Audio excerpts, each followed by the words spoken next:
New York City, America's accountant Dan Geltrude. Dan, I refuse to eat grass on a stick. It is the 4th of July. I want my juicy ribeye steak. I want my hamburgers. I want my bratwurst. But under the Biden administration and the current state of this economy, a lot of Americans cannot afford that.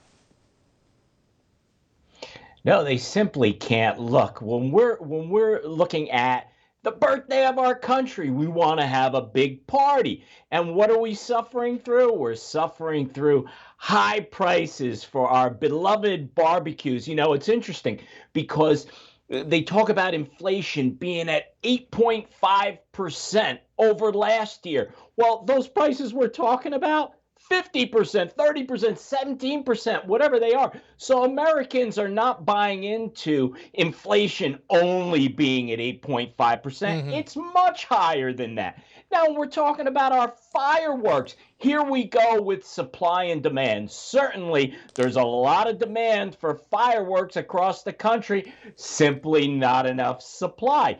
And even various municipalities that put on these fireworks shows, you know what? Not enough workers to make sure everything's as safe as it could be. So everywhere we look around, even on our birthday, these things related to inflation and these economic policies are stinging us.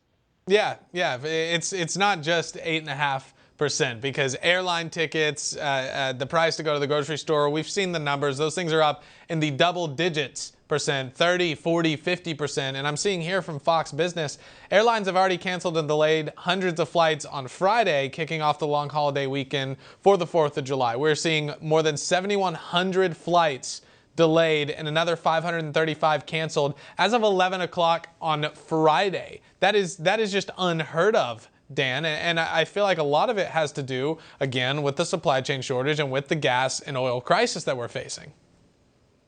Of course, look, when it comes to what's going on with the airlines, what's happening? They're overbooking and they're understaffed. So they simply cannot deliver on what they're supposed to. We look at what's happening in the market, right?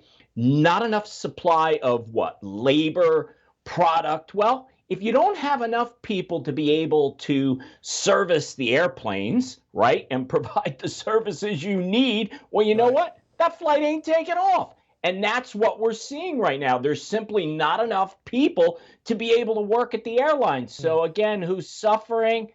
The American people.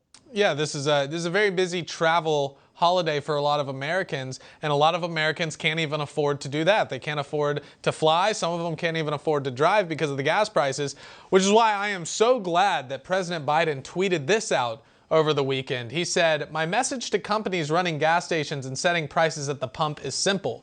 This is a time of war and global peril.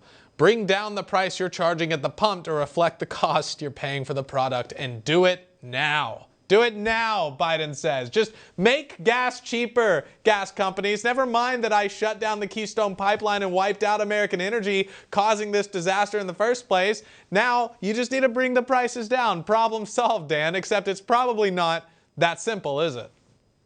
No, it's not that simple. First of all, let's keep this in mind. We still are a capitalist country, and that means that these corporations have a responsibility to their shareholders, which means they're not all of a sudden just going to say, well, we're going to cap prices because the president says so. Yeah. Their responsibility is to produce income.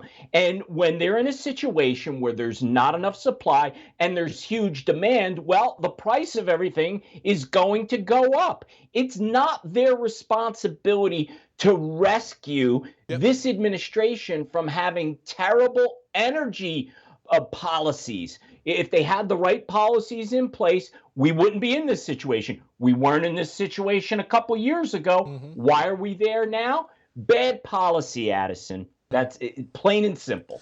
Yeah, July 4th, a few years ago, we were enjoying $1.89 gas, cheap barbecues. Now it's, now where I live at least, it's about $6 a gallon gas, and steak prices double what they used to be. Well, Dan, we are out of time. Thank you for breaking all this down for our audience. I hope you have a great 4th of July. Thanks, Addison. You too.